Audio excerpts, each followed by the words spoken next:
I was like, this is actually pretty easy. Consulting is pretty easy. You can just get paid for your advice. When you do hit a point in your career where you've got wisdom and you've got information and you've had a lot of experience, the money can actually come in pretty easily.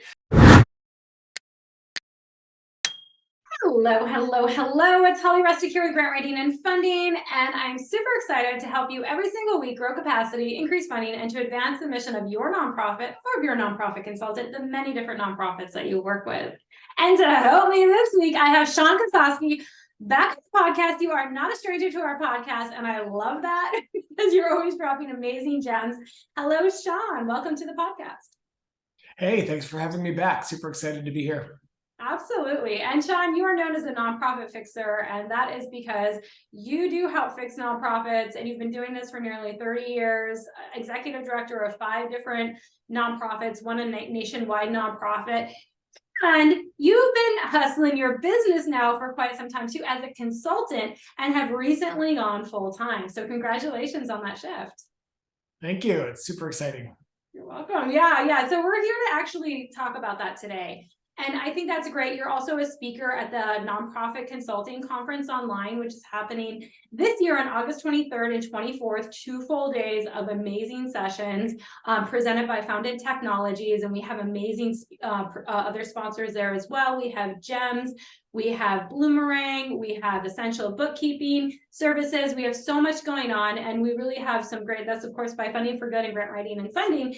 And it's great that you're going to be there because we're going to be talking about when and how to grow your nonprofit consultancy, right? So, and with you, I loved it. We invited you to come be a speaker at this event because it's so important with your just living this. So you've been a nonprofit consultant and working full-time for a number of years, and you've just recently transitioned in 2023 to opening your full-time consultancy and no longer an executive director. So I love that you're gonna really be able to say, this is really in real life what happened to me, like this is how I've done it, and be able to share a lot of those just your experience, and you're going to share some of that today on the podcast. So thank you for coming on and sharing that, and again, congratulations on that huge shift. And, we're just going to talk about a lot. So what we're going to talk about today, I think, is really bringing up, like, what are some of the lessons learned that you've done? If you could go back and kind of change some things, what would that be? And then also some things that you've done that you're like, yes, this worked. So I'm really excited to get into that today. But a little bit before that, I just want to open the floor to you and let you just kind of talk about what was the reasoning of wanting to even move into be a nonprofit consultant from the nonprofit being an employee, right, to shift into consultancy. So if you could kind of talk about that, that would be great. Yeah, I think that the first reason why I took clients in the first place was way back in 2012 or 2013. People kept approaching me to help with special projects. So I would be like, oh yeah, I can help with this. I can help with this executive director search or this other thing. But around 2017, the major thing that happened was that I was leaving one job on the East Coast to move to the West Coast because I fell in love with someone and wanted to move out there. And in that window of time, I was looking for a full-time job, and I knew it was going to be a number of months, many months between the first job and the second one. So I wanted money coming in, but I also wanted to keep myself busy. I could just goof off for a while until I found a job, but it took 14 months to find work. So luckily I had began the process of starting to think about, how do you actually grow a business? I've been doing nonprofits my whole life. How do you actually start a business? And I got a little hung up in the beginning on the paperwork and the, being legal and getting the banking and all that stuff set up. And I really had a number of people telling me, no, that stuff will be easy. Just figure out clients, figure out how to get revenue. So I thought I was going to be able to do a lot more with word of mouth in that first year, but it was actually hard. I didn't know how to explain what I did yet. I hadn't done that hard, unique value proposition work. I just thought, I know legions of people, great relationships. I know tons of executive directors who pull the purse strings, on their organizations, and thought I'd get a lot of word of mouth clients. But a lot of folks had already engaged the clients that they wanted to work, the consultants that they wanted to work with. So it was actually not as easy as I thought it was going to be. So I maybe got 3 clients in my first year, and that was not enough to pay the bills. But around the time that I was thinking of stopping the job search, I was going to just go full time with my business. But in that exact moment, I got a really amazing job. And so I put my business on hold for a bit. It became very part-time. But in that first 14 months or so, it was like a mad hustle to find clients and to just like exhaust my network to find paying clients. Yeah. And, you know, and first off, I just got to say, I love that this all started because of love. Absolutely love that.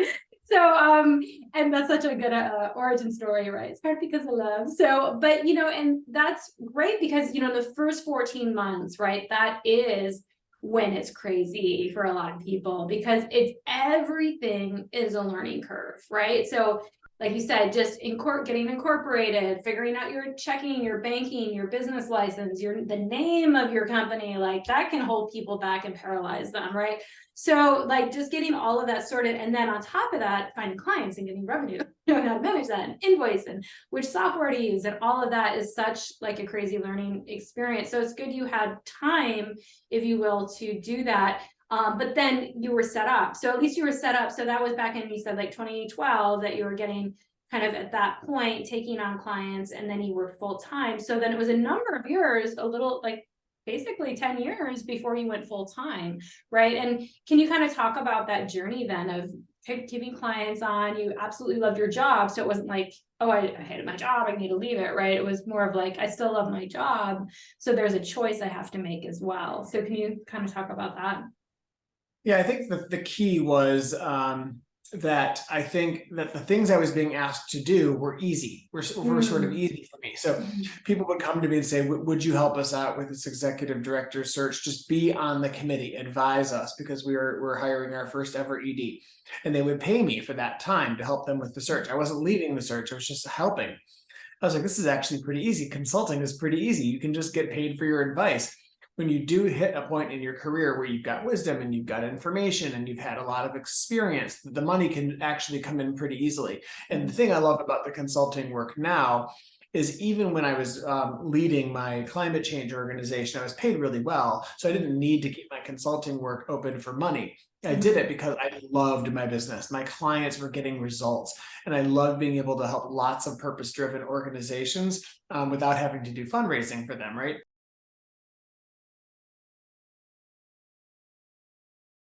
So it took 10 years, but eventually I think that the plunge was because I knew I didn't want to have to do lots of creating work products for people. I just really wanted to be able to consult, hop on the phone, give advice, watch them take the advice and do something with it, or become a coach and help other executive directors through these challenges. It was just easier to just hop on the phone and make money. Now, ideally, I'm not trading hours for dollars long term, right? That I've got some other business models there, but that is what took me a long time to kind of dive in, was that I had a really good full-time work.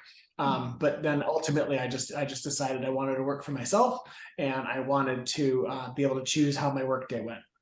Oh, I love that. So yeah, and I know a lot of people, they get into consultancy because of many different reasons, right? A lot of it is that flexibility. A lot of times it is, they just can't find a job, right? Like you did in the beginning, right? It was like, I need to get some income and keep busy and keep doing some work that I love.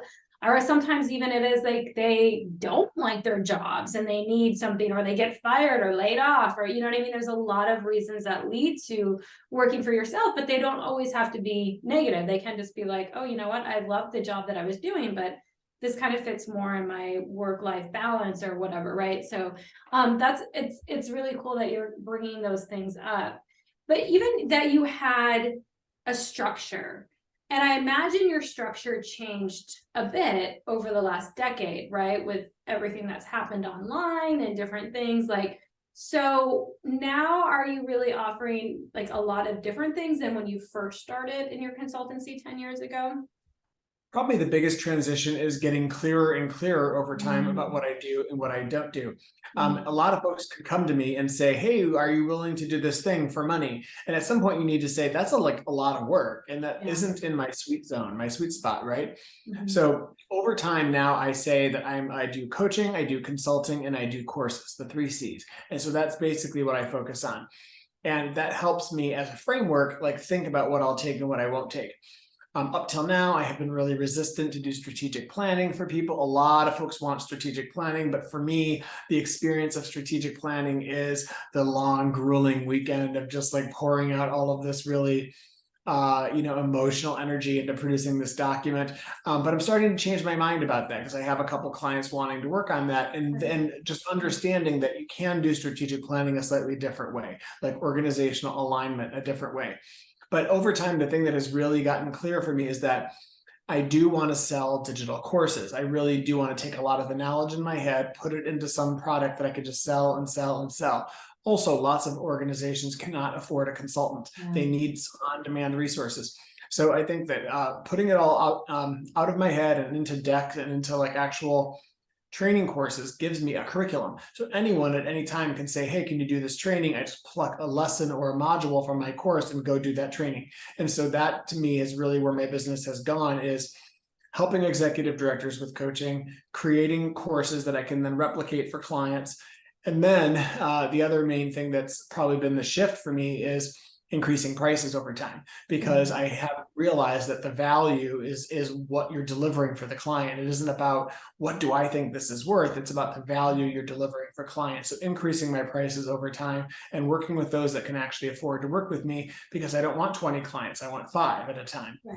Right. And I love that. And, and a lot of that, and I've done the same thing in my business too. And it's so funny because you realize, wow, I keep adding more to that product or that service, and that value does keep going up, right? So, and that's the thing too, is to really be up on 100% and to be involved 100% to show up that way. I can't be burned out either, right? And it's kind of that reflection of the nonprofit sector, I would say, in a lot of ways too, is hey, can we get pro bono? Can we get discounts? Can we, I call it the poverty mindset, right? As far as like kind of circling in that. So can we spend some time on that? Because I think that's a great kind of shift, is you having served in the nonprofit sector for so long, now being a consultant, but do you feel like you have to overcome some type of that poverty mindset, or how do you work with, nonprofits? Because I know you probably get it too. Can you give me a discount? Can you do it for free? That sort of conversation. You really are breaking through to the board chair or the executive director in a lot of situations. And having been the ED 5 times, I know that I'm thinking about, there's like an amount my board has approved to go do a certain thing, like a retreat or strategic planning. And I know the amount I'm allowed to spend. And then there's the flexibility I have as an ED to just say, here's this thing I want to go do. I can't do it myself. I need to outsource it. And so because I know a little bit about how EDs think, I can kind of go in and say, I'm here to help you solve problems. You have enough things to do, right? You're doing payroll, you got this other thing you're working on. Let me come in and be your co-pilot. Let me kind of come in and help you through the year as you're taking on all of these new and different challenges. Maybe they're going through change, maybe they're growing or shrinking, maybe they're going through an executive director transition, whatever's happening. You just need someone to guide you along the way, to give you shortcuts without cutting corners. And that's the key, because you don't want to like shortchange any kind of process, but you also don't want to wait in line if you don't need to. I tell nonprofits who are thinking, I can't afford a consultant. I'm like, you can't afford not to have one, because you're going to spin your wheels and be stuck for a long time in the same process unless you hire a professional to help you get unstuck. Yeah. So really knowing how to communicate that, because it is such a value. But a lot of times, I feel like a lot of nonprofit leaders, they're kind of stuck in this, well, what's the ROI? And they do have to think about those types of things as well. But we can come in and say, yeah, but you don't have to work weekends. Like some of those value adds that are huge, that are a little harder to measure potentially. So I love that. And, so as you're shifting into your consultancy, like, what are some of the things that you're like, I have to have these things set up before I shift over? Like, what were some of those main systems maybe, or just things that you needed to get done, right, to feel comfortable? Yeah, I thought I needed to be clearing a certain amount of income before I could jump from my job. And at some point I decided I don't need that. I've already been able to prove that the business model works. My business has been growing every single year. Even if I was only putting in 6 hours a week into my business, it was growing and doubling every year. So I was like, okay, I'm killing myself to do my full-time job as running a national environmental organization and running a business. And I have other obligations, husband, dog, life, house, everything. So I was like, do I need to hit this certain magical number before I know it's okay to jump? And I ultimately just said, no, I don't need to hit that number at all. I know I will eventually hit that number. And I don't need to completely replace my income within a year at all. I can Mhm. see that things are working. I will, when I have full-time energy, I'll be able to grow these numbers, right? Mhm. So in my mind, I first thought I needed to hit a number that I didn't. So when I knew it was time to jump was after I had just toiled over the decision for many, many months. I just knew I was going to be giving up a really excellent career Mhm. in one thing to go do something totally different. Something was speaking to me. Something was just telling me I'm ready for my third act, right? My first act was being an activist. And then my second act was being a manager, being an executive director, kind of running the place and doing startups. And then my third act is starting a business and making a business work. Something just kept telling me I'm ready for the next challenge. I wasn't getting stimulated where I was before, and I didn't know what the next thing was. But after spending a year thinking about it, I ultimately just kept saying, my clients bring me joy. Every day, I see a rapid feedback loop of me giving advice. They do it, they get results. And I was like, this gives me joy. Mhm. And so ultimately, I just knew I needed to make the jump because my business, even if it wasn't hugely lucrative yet, it was absolutely bringing me joy.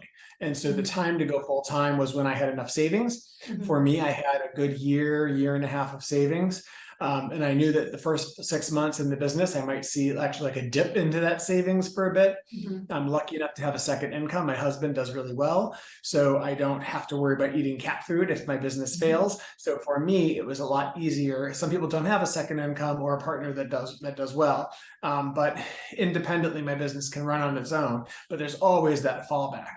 Right. So I knew that after 2 years in business full time, if it doesn't work out, I'll reevaluate. But I'm pretty sure it's Mhm. going to work, and I just need to decide where to apply my energy. But for me, that the big jump was the joy that it was bringing me and that I had savings. I love that. And yeah, my coach, Honorary Corder, she always talks about joy, money, time. Like that's the perfect triad, right? So it sounds like you had all of those. You had, it was joy, and at least you had money coming in from it. Like you said, there was something to show doubling every year, and you only spent 6 hours a week. So you're like, if I can keep a business going and growing with this amount of time and it brings me joy and there's income, that's like that perfect triad. So I love that so much. And seeing that it wasn't just, and you reflected it too, a part of your intuition and your feelings about it too. And I think sometimes we're so much into the pro con list of like, should I do this, should I not do this, and but at the end of the day, it's tapping into that deeper intuition of like, where's my vision long term, right? Where is this going to really help me grow as a person, right? It's time. It's time for this. And I can tell you that the signs aren't clear. There's no Yeah. one day where lightning strikes or one day where you're like, oh, I did have a client in the fall front me $25,000 for some work they wanted to do over the next year. They said, we need to get some money off our books. We'd like to just like pay you in Nice. advance for Mhm. that work. And I was like, okay, so now I can see the money in my bank account. It's already paid for. I need to go do the work. And I'm like, if this is happening now, more of that's going to happen later. It just gave me the added boost to be like, I'm going to be okay. So having a few bigger clients that are telling me we are in this for the long haul, right? And so Right. that told me, okay, I know I'm going to have a regular, steady drumbeat of income. Just got to augment that later on. But yeah, there's no one sign though where you're like, oh, this is the moment. Instead, it is a leap of faith, and it is if I just know that I'm always able to solve problems. Yeah. It doesn't mean I make everything a success, but I do know that I'm always able to solve problems. And the problems of my business, getting it up, growing, and just figuring out how to solve problems, that was stimulating to me. And being able to do it full time, but also maybe just working 4 days a week and still Mhm. having Fridays to kind of relax, spend time with friends, meant a lot to me. So there was no magic sign. It was Mhm. just a series of like one whole year of thinking deeply. I even went on a meditation retreat and focused Mhm. much of my energy on my meditation retreat, thinking about this question, and Mhm. came back with the decision. I love that. I love that. And you're right. A lot of times it's not even when you make the decision, it was like, it's not like, yes, that's it. Lo, and the clouds part. Like it doesn't really happen like that, right? It's like you just kind of have to say, yep, I'm gonna do it and make this decision. And like you said, you know what, if it doesn't work out in 2 years and I'm not where I want to be, I Right. can always make a new decision, you know? So I love that, being like, it's not going to be all end all and you can never go back into the nonprofit sector. Of course you can, right? So it's like, you know, that's what your choice would be, or opening a for-profit or going to the corporate. You can do anything, right? So, but having the preparation too is important. So I see a lot of people are just like, I'm just going to do it all, and they have no savings, they have no, right? And some people do that, but I think that's really the minority that feel successful in the long term or don't apply for a job in 6 months, right? So there is some of that. And I like that you talked about, you had some savings, you have other, you know, things that kind of help support you, and you've built out this. So, and that's something I always help people, or to tell people too, is like, yeah, get a couple of clients on the side, start building your business first, and then you can transition, right? Because it's going to make you feel more confident. It's going to make you feel more comfortable. And sometimes you might not have that choice. You might get fired and be like, I'm just going to start my business, and that's just the way it is. That, you know what I mean? But having that it can be helpful. So would you say, what other things, like, was there any other like operations set up or scheduling set up or anything else that would be helpful, you know, for people? For me, I sort of did it in a different way. I was spending time over the 4 years that I was running this national organization and doing my business. I was slowly putting the bones on the business, getting my funnels in place, finding the right virtual assistant. I went through a number of them that were not awesome. And, you know, just trying on lots of different things, you know, doing tons and tons of reading. Am I going to do a membership program? Am I going to do, you know, so I spent a number of years doing plenty of research, going to lots of webinars, figuring this out, deciding this is not going to be for me, this is for me. So just trying on lots of stuff, giving myself plenty of time. And then I do think that once I decided to leave my full-time job, it was like, I'm done at the end of December, and I'm going to spend January and February of this year, right now, as we're doing this interview, setting up my systems. Like, now that I've got full-time energy to put toward getting my business structured, I'm getting search engine optimization focused on some stuff I hadn't done for 4 or 5 years, getting my funnels fixed, moving platforms to stuff that is totally much better, having some bandwidth to actually walk through all of my funnels, to walk through my website. Language I wrote years ago that I'm going back to, saying, oh, I can't believe I wrote that. Like, it's time for a refresh. So January and February are sort of like, because I had some savings, I decided these will be 2 months that I'm not focused on bringing in money at all. I have money coming in, but I'm not focused on new business generation. Instead, I'm going to give myself 60 days to get the bones of the business, like where it needs to be, and then flip the switch in March and begin doing new business generation. So most people would do that before they quit their job, but I just needed to have a month or two where I could just do that and not have to worry about money coming in, because I had a little bit of padding. No, and I think that's, you know, it's great though too, because what you're kind of doing too is the imperfection of just getting things out there and already making money before you made it all perfect. And I think that's really cool too. It's not like you had to sit there and say, I'm going to go to all these webinars before I decide to do my own webinar, because you've been doing webinars now for years, like, but you've still been attending and still looking at the trends and all the things, but it didn't hold you back from not doing it. It sounds like now you're just kind of going in and optimizing a lot of things, you know, now that you have the bandwidth to do that. So I love that too, is like, it doesn't have to be perfect. Go out, try things, especially if you're working full-time, before you go to the, you know, before you go full-time consultancies, have fun then to really test things and see what you love to do. And, you know, like all of that, you love doing webinars or creating courses or just doing coaching or consulting, right? There's so many different things that you can do. And if you're working full-time, you have the ability, not really with time as much, but just to make it down and dirty and get it out there and test it, right? So I love that you did that. And now you're allowing yourself that time, which is great now that you have the bandwidth just to focus on the one thing. So what about mindset? Can you just talk about mindset for a little while? Because mindset is you are an executive director, so you're still running an organization and a business. So somewhat similar to running a consultancy, but some differences too. Can you kind of talk about that? Yeah, I think the mindset of being an executive director is sort of like, I have been charged by this board and our stakeholders with driving this organization toward results and meeting its mission.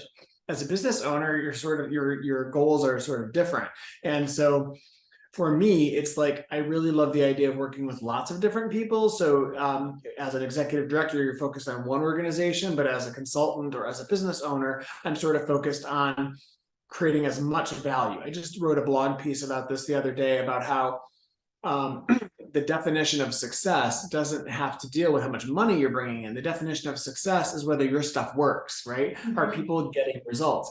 My clients come to me, or my customers come to my courses, they go through them and they get results, and their testimonials are amazing. So even if I make 50,000 a year or 500,000 a year, I know my business is successful. So of course I want that to be lucrative, but there's a number where at which point I don't need to pass this number. So for me, it's like the mindset issue really is, I don't want to trade dollars for hours. That does not give me joy. The idea of thinking 5 years out, that in order to make another 25,000, I've got to get this many hours per month. That doesn't excite me. The other mindset issue I would definitely say is the hustle, right? Which is like, I really have focused on retainer clients up until now, just really having people that are working with me all year long. So I don't have to do a lot of new business generation. I've got a series of people that have blocks of hours every month. But now moving to more package pricing, where I can do like a chunk of work in a window of time and be done with it, and but charge more money for that work because I'm getting results faster for people. So the mindset issue is really the fact that you're always having to replace your clients once you're done with them. Maybe they re-up, but is it always a hustle? Is it always a hustle? Am I okay with that? So, and then maybe the business model changes. Maybe in 2 years, it's just I move everything to a membership model, and everything goes behind a paywall and everyone pays, and it's all passive sort of income. So I don't know, but the mindset really is, how much work is this going to be versus the full-time job I had before? Which one really is giving me joy for the hustle? Right. And I love that. Yeah, I love that, because it really talks about, you're talking about so many different things as far as like, what brings me joy. It goes back to that, like, what is really, and what is the purpose that I'm here to help more people, like to see these results, right? And going back to that's the success of the company. So, and I'm sure you have a number too, like, this is my baseline number, this is my goal number. Like, we have some different numbers as entrepreneurs, right? But I also want to know, like, what are some things that have been harder for you, maybe, or like some transitional kind of like, okay, we're getting into this. This isn't exactly what I expected. And how are you overcoming that or finding solutions? Yeah, I think it's structure. I think it's like setting up a structure. When you're running an organization, things just happen for you and to you. It's like, oh, all my staff need check-ins every 2 weeks, right? So, okay, putting all those on the calendar. I've got grant deadlines that are due. Like the workflow comes to you, and you build your calendar around what you need to do. I get to decide completely what I'm doing in my business. So I'm trying to decide, how do I organize tasks? How do I organize my calendar? Do I literally put things in my calendar all the time to block off and work block? This is for email writing. This is for content. This is for reevaluating pages on my website. So the difficult part for me has been figuring out the right workflow, because I can get distracted easily. I work from home. It's like, oh, my dog wants to play. Oh, I could snack on something. So I very easily could do all that just by working from home. If I had an office or a coffee house or something, whenever I go someplace, I get stuff done. Yeah. Now that's more about, the way I work, but it's enhanced when you're running your own business. There's no outside funder, outside place telling you what you need to do. You've got to set that motivation. And my motivation for me isn't a dollar amount that I need to hit. It is proving that my model is working, or it is demonstrating real value. A better sign for me than dollar amount is who's inviting me to want to participate with them. Like, who's inviting me to show up. The fact that I have a number of colleagues like you and Mandy and other folks who consistently want to keep working together tells me what I'm doing is working, right? A number of folks want to keep working together. So that to me is like a sign that what my business is doing is quality. I love that. Yeah. And I think that's the biggest thing I see or hear too, especially for people coming into my grant professional mentorship program or the freelance grant writing academy, is it's that transition of schedule. Like, wow, because like you said, a lot of things were running your schedule before. And especially if you're employed, if you take that break, or you go to this meeting, like you're still getting paid the same, right? But when you're running your own company, it's like you got to start thinking about billable hours, or like how much is coming in for me to take this time or to do this thing, or it's a very different kind of thought process, right? I will say that my last job was paying me really well, and I knew that for the first time since I was a teenager, January 15th was going to be the first time that a payday came and nothing was going to be deposited in my account. Right? It isn't going off to retirement. It isn't going off to this other thing. There's no a chunk that kind of goes in there. That day comes. For months I was like, oh, here's going to be this day where you all of a sudden know that the regularity, the reliability and the regularity of a paycheck is a mindset thing, right? That it's going to be a little bit more coming in bunches and lopsided or whatever. And so that is a mindset issue that people have got to get ready for. If you're leaving full-time employment, if you're going from just like unemployment to business, just know that you might have to spend money to make money. That is difficult. It doesn't mean you have to go into debt. It doesn't mean, maybe you do, but you definitely should be really smart about what software you buy or what technical assistance that you bring on. Like I have 3 people working for me right now. They're all like just part-time assistants, but I'm front loading the first 6 months of the year to get those things done so that things are purring along later, and I hopefully need less help in the fall. But you do need to decide to spend some money to make some money. Absolutely. Yeah, these are all so great. I know this is going to help so many people out there that are like, should I open a consultancy or should I go full time? So these are great tips. But before we close out today, I just want to ask you, what are the top things then that you think have really helped you, like as far as any kind of software, or you mentioned like hiring VAs, like what are some of your few of your tops? I definitely think anything that can automate processes is really important. I keep looking and finding things that I've been doing manually that I'm like, oh, software I've been paying for can do that. I was pulling reports once a month to do something. And then now that I have the time, I'm like watching it. I'm like, oh my God, this software I've been paying for can automate this. I hadn't thought that this exactly. I mean, I already was using Zapier and my email software, but there's other things that you start uncovering that just can become simpler. And so that's one thing. I think software, investing in the right software, and it's okay if you make the mistake and get into the wrong software. But I do think that I have wasted a lot of money on software that was probably just because someone recommended it, and I was just too hurried to be making money to just get something out there.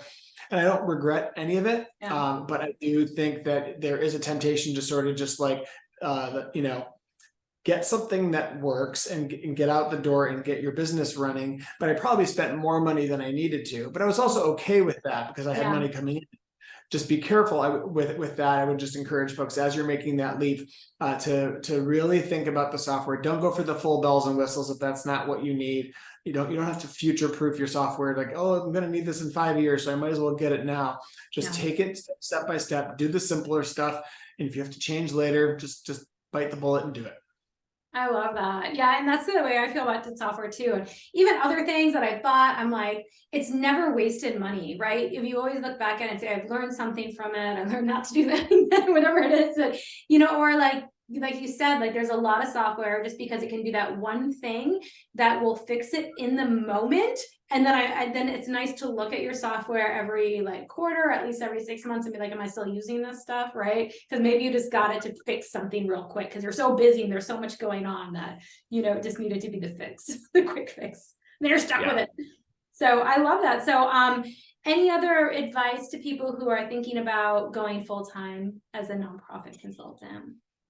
If you can build up some savings, it will just make you sleep better at night if you can do that. And I don't know, people have different situations. I'm risk averse. I think of myself as pretty risk averse. I've never had credit card debt. I've never gone into debt. I've always played it safe. Some folks are like, no, you gotta, who can, like, I've just been so fortunate in my life to just always spend within my means. The idea of having nothing, it is always kind of scared me. Some people are way more comfortable with that. They're way more comfortable with that. If you're risk averse like me, save money first if you can.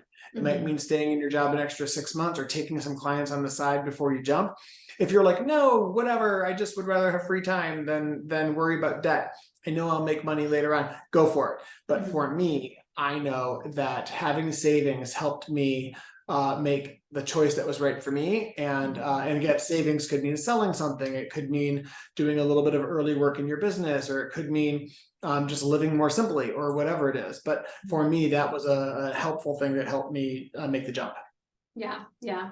I really love that. And I love that because you talked about too, you know, you thought, oh, I just have all these clients because of the word of mouth. And usually I've seen that work gorgeously, but you also noted that there was a lot of things that weren't that great about it. They had already secured other people, like that wasn't your way in. So like, don't just assume either, even if you're in the best position, right? Like it is nice to kind of go out there, get a couple of clients, especially if you have a job right now, you can get them on the side, even if it's one, just to really get that confidence too, and to kind of test that market, I think is great. And I love that, you know, that's a very different situation of how you described it. So that's why I wanted to bring it back up. Mm-hmm.